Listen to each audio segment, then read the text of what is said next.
Well, good afternoon, and this is awesome to see each and every one of you all here to help us celebrate. We are so honored and so happy with this new facility here to serve the citizens of Nicholas County and surrounding communities. We are very honored to have Governor Justice and Baby Dog, do you need to say anything? With us as our special guest. Before we get started, I want to do a very special recognition to somebody. Well, actually, several. We love, when I go into an area, I absolutely love to come in and work with students, and I'm talking about each and every one of you all there. We're fortunate to have the Pro Start students from Nicholas County Vocational Center. These students come from Richwood High School and Nicholas High School, and along with their instructor, Becky, they prepared all this food we're going to eat here today. So I'm going to just wait for class.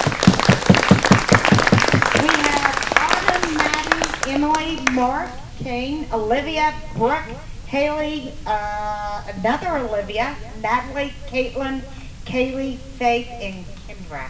So again, thank you guys. All right, well, with that being said, welcome again. And I would love to turn the ceremony over to Chris Eads. He is our program director and kind of the man in charge here at this space.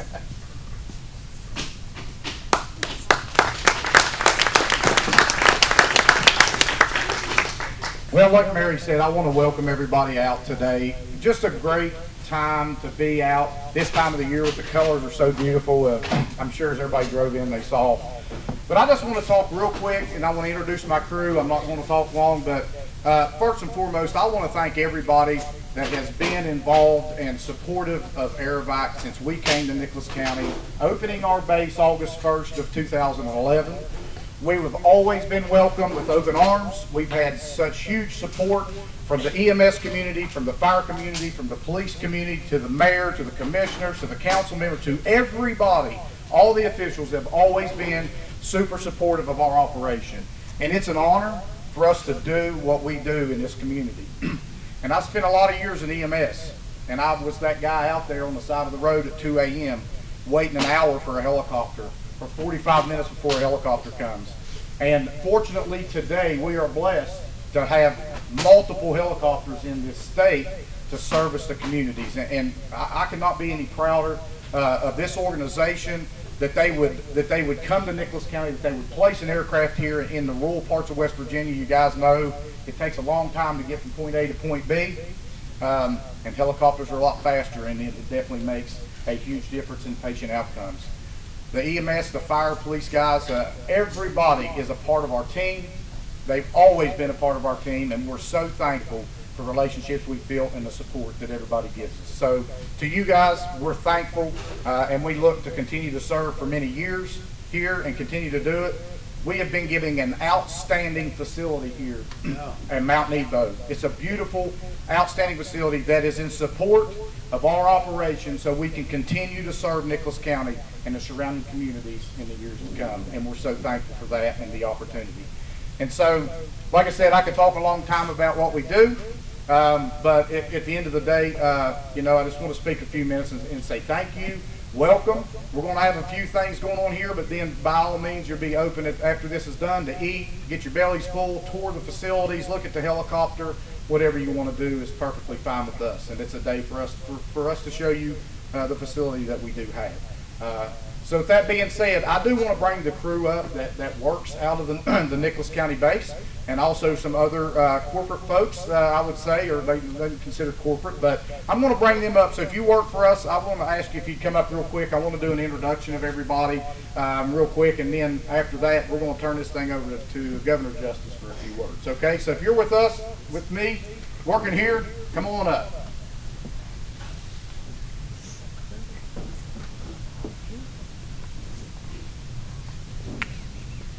Good bit up here today.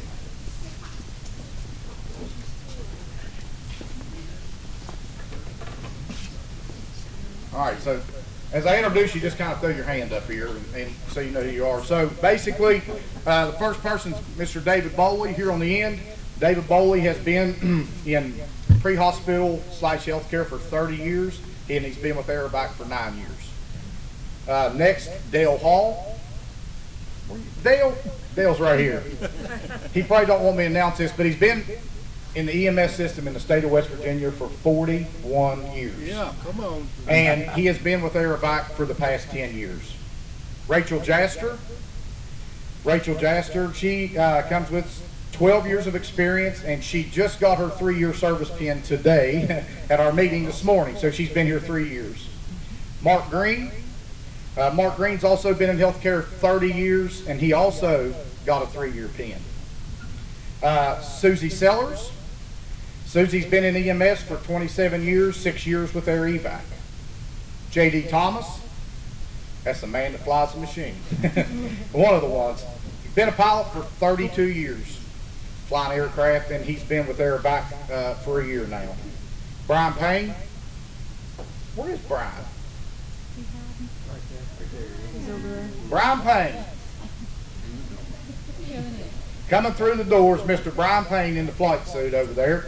And Brian has been in EMS for 18 years and 8 years with their Evac. Jason Wilson, right there. Jason's been in healthcare 25 years, and he's been with us 3 years here at our Evac. Now, Miss Janie Ward, who is the regional director of base operations, so she's the one that keeps me in line and keeps me straight. But she's over West Virginia, Kentucky, and still a couple in Tennessee, correct, Janie? And so she's got a pretty big span of helicopter bases. But Janie has been in healthcare for 30 years. She's been with Evac for 23 years. Marty Hurley. So Marty Hurley is also the program director for our Logan County, West Virginia base, Evac 85. He opened that base when they opened, and he's been in healthcare for 26 years and 13 years at Evac, and that he opened that base 13 years ago in Logan. Laura Foran, she's back there, 34 years in EMS, 9 years with their Evac. Laura is actually started flying when we were at 84 Maple Lane at the Glade Creek Business Park, and basically she then ended up going over to Beckley, and she is the program director for Evac 121 in Beckley, West Virginia. Robert Bird is, you win it today, 44 years in healthcare, and he's currently the Vice President of Government Affairs over the Eastern United States for Evac Life Team and Global Medical Response. So we've got a lot of experience here today. As I said, some of those started with me at 84 Maple Lane at Glade Creek. As you guys know, we spent from August 1st of 2011 until June the 1st of this year at that location. Worked very close with the building commission, always took great care of us. And you guys know we had the devastating floods years ago that ruined a lot of things in school systems, and still somewhat, some areas still recovering. And, the Board of Education purchased that property to build the new school there. I'm thankful for the Board of Education as well, who worked with us and extended the time that we could stay there past when we were really, trying to get moved until we could get out here in a facility. So a big thank you to them as well. So, like I said, my name's Chris Eads. This is the team that is here every day. These are the ones that you see at 2 a.m. They're the ones you see landing on the highway, landing at the hospitals. They're the ones also that are sacrificing holidays, kids' ball games, and things like that because they're here servicing their community. So I'm very thankful, and I tell them all the time I'm very proud to work for this team and to be a part of it. I've often told people that Evac, we always want to do the right thing, but we're here for the community, and that's why we do what we do. And I tell people often that it's your helicopter, it just has our name written on it. And that's why you see us delivering a game ball on Friday nights. That's why you see us at a Little League baseball field on Saturdays delivering the game ball. Or you might see us parked in the backyard at the playground at a school. We love to be involved in the community and want to continue to do so. So I'll leave it at that. I thank everybody for coming out today. We're blessed beyond measure, and I'm thankful not only for this group, but for this community and the support you give us.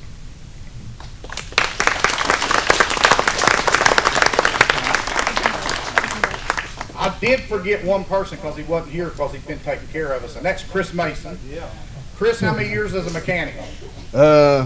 21 years mechanic in aviation, 25 total, and I've been with the company just shy of a year.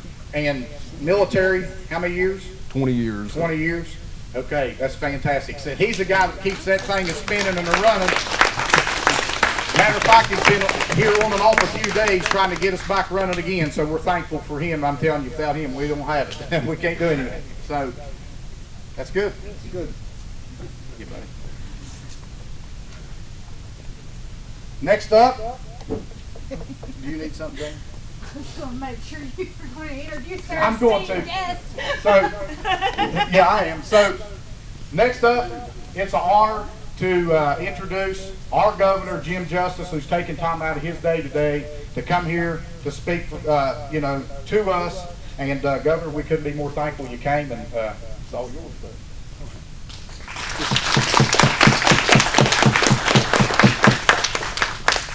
Well, let me tell you this, and this is really easy for me, whether it be Mary, Chris, all these great people that are going to work in this facility all the time, all y'all that support and all that you do.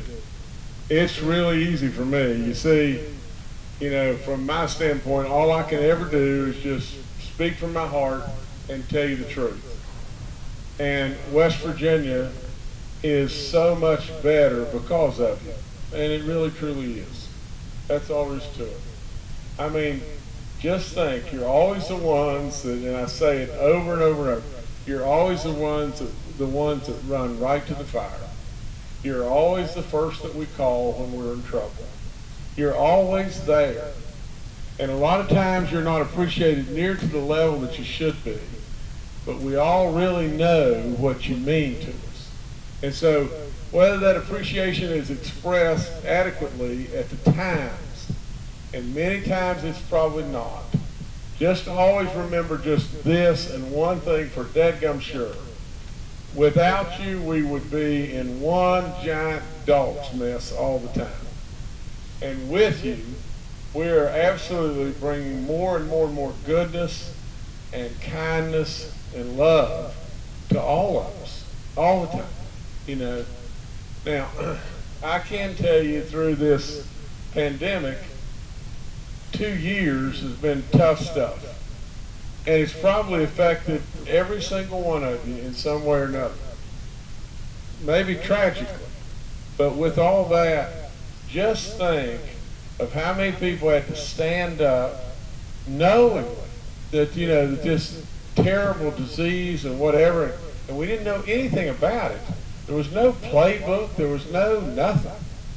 Well, I've read 7,400 and I think 70 names of people that we've lost.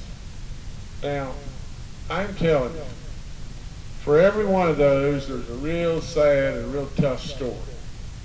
But you just think, honestly, on top of that, occasion after occasion after occasion, when you didn't know, I didn't know, no playbook, none of us knew really how bad could be. And what'd you do? Right to the fire. Every time, right to the fire. In all honesty, the weather may not be great, but somebody needs you and it's 2 o'clock in the morning, right to the fire. You're heroes. You're flat heroes to all of us. And nobody can love you any more than me and Baby Doll. Now, I could go on and on, but you don't need to hear more from me. I'm not a politician. I could give a hoot if you're a Republican or a Democrat, independent, whatever. I am not a politician. I do have rock solid conservative values, but absolutely I'm respectful of all. And I really, really believe very much one thing. It's just what Chris just said. You're here doing great work for the community. And you love what you do for the community. And the community can't make it without you. In all honesty, that's why I'm saying so much. If there's enough people on the outside that throw rocks at West Virginia, that today they're not throwing those rocks as much because now they believe that we're the diamond in the rough that everybody missed. We're really special. You've always been that, and I've known it. And absolutely, with all in me, if you'll just go down the list, low crime, faith-based, absolutely the craftsman, all the different things that you know you do. You live in paradise, 4 incredible seasons. You're within a rock's throw of 2/3 of the population.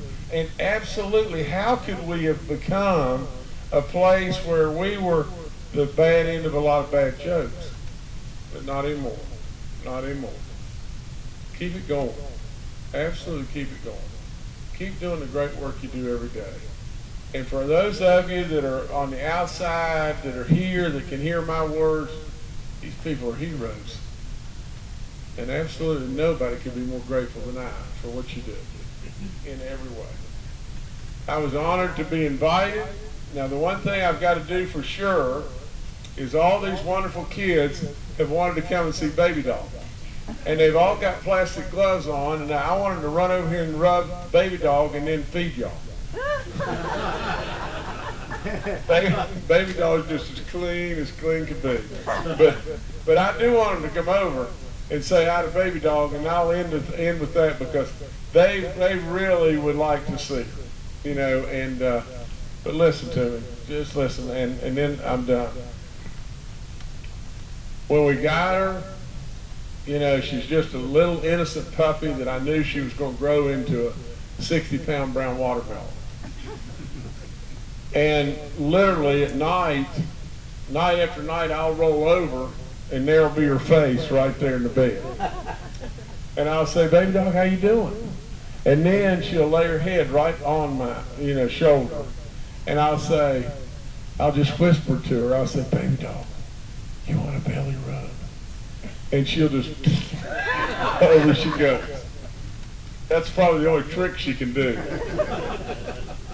But she loves to eat, and so therefore, if we go by there, it'll be total distraction time. I'd love if you wouldn't care for that distraction with the kids, because I'm crazy about the kids. Let the kids run by and see her, and then I'm going to have to go because I've got to go to Richwood. I've got a town hall there, but I wanted to stop by and see you and tell you this, and if you dig deep enough in it, for crying out loud, and this is not a political thing, it's just something that I really believe really strongly about. You got to vote no on Amendment 2. It's going to really hurt us if you don't watch out. Nevertheless, that's all I got, and if y'all want to come, or what, Mary, I'm going to give back to you now. Is that correct? That is fine. Thank you again, Governor Justice. If you all would like, is that okay, Beth? If we distract the students? And if you all want to kind of mingle just a little bit, we'll go from there. But I don't know, you want to fit in my pocket? Maybe. Thank you. May we all give him a good night? Thank you so much. I would like to ask Governor Justice to speak a little bit more. I have some questions about Amendment 2 that he's agreed to answer for us. I specifically asked, you know, how is Amendment 2 going to affect those of us in EMS? So I wanted to ask him to speak to that. Thank you, sir. Okay. You know, this beautiful lady just asked me about, well, how is Amendment 2 going to affect, or could it, you know, negatively impact EMS? And just stay with me, just listen to me. And you better listen, because I'll promise you to God above, I'm not going to do anything but tell you the truth. Here's the deal. Here's what happened. You know, really and truly, our Senate President and Senate and Finance Chair went around everywhere talking to county commissions and Board of Education people and everything else for a year and a half in the shadows. I really didn't know anything about it. Then I came up in July and said, inflation's eating everybody alive. Let's absolutely do a 10% personal income tax cut. It was $254 million that we could get right back into your hands. And literally, it passed the House in a day, and then it just stopped. And I thought, what in the world is going on? I mean, how in the world could that have happened? And at the end of the day, here's what you got going on. Like it or not like it. But you've got, and they've been braggadocious about this. They said, here's what we can do. We can say to the people, we'll get rid of your car tax, and every one of you will fall in line like a bunch of sheep and vote for it. And really, at the end of the day, what we really want is rid of your machinery and inventory tax. Because that's the 800-pound gorilla in the room. And absolutely the only way that they can do that is get you to vote yes on Amendment 2, because that changes all the rules. You better listen really closely, because here's what's going to happen. When the rules are changed in the Senate and the House with my signature, and even if I'd say no, they'll override me. But what will happen is just this. The Constitution will be changed. The Constitution has been in effect for a long, long time, but since 1932, nothing's changed. And what happens is, when property taxes are paid, they flow to the counties. And then the counties fund, you know, everybody from policemen to firemen to schools to everything. What they're wanting to do is change the Constitution to where those dollars of taxes, they go away. They go completely away. Well, then how are you going to fund EMSs and you know, police and firemen, and how are you going to fund all that? How are you going to fund a county services? The only way you can do it, if this passes, is you're going to have to go to Charleston. You're going to have to line up with all the other counties. And you're going to have to beg for money every single year. Your guaranteed income stream is going to go away. Now it is. And you're going to end up in Charleston. Now, here's the problem that you could be, is so toxic and so dangerous. Who's going to benefit?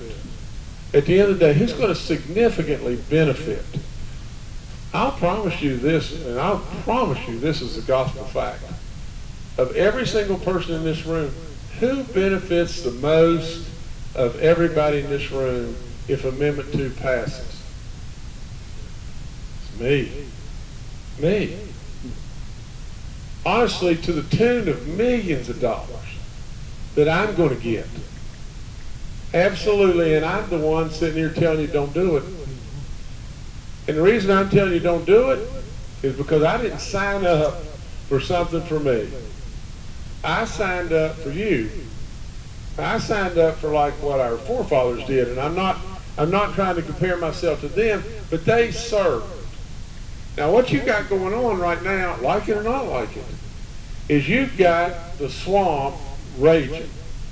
You've got, and what I mean is you've got lobbyists that are giving folks money, and it's coming from some special interest group, and right behind that, then the next thing that happens is just this, and it does, is really and truly the lobbyist, you know, proposes or promises, you know, we'll support you in your gubernatorial campaign, or we'll support you in this, and at the end of the day, they could give a hoot about the car tax. You have been just hoodwinked. They could give a hoot about that. At the end of the day, on top of that, and you can rest assured, I came up with a plan that said, we'll rebate the dollars back to you where we're not taking from the county. We don't have to change the Constitution. And so right at this moment, and you can put this in stone forevermore, your car tax is completely off the table. Totally off the table. Absolutely, without any question, you will not have to pay car tax, and you'll get reimbursed for your car tax that began in January of 2022 that you paid in September. You'll get a check back for that, and forevermore, the car tax is gone. And it's not gone because of what they did. It's really gone because of my rebate money. And you don't have to change the Constitution for nothing. You don't have to take from the counties.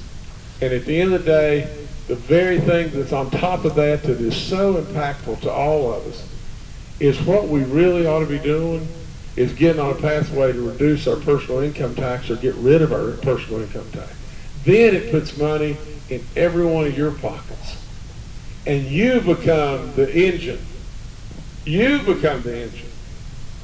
If we don't watch out, what's happening here is special interest, the swamp, is trying to get massive tax breaks for big companies, and a lot of them, who knows where they're from.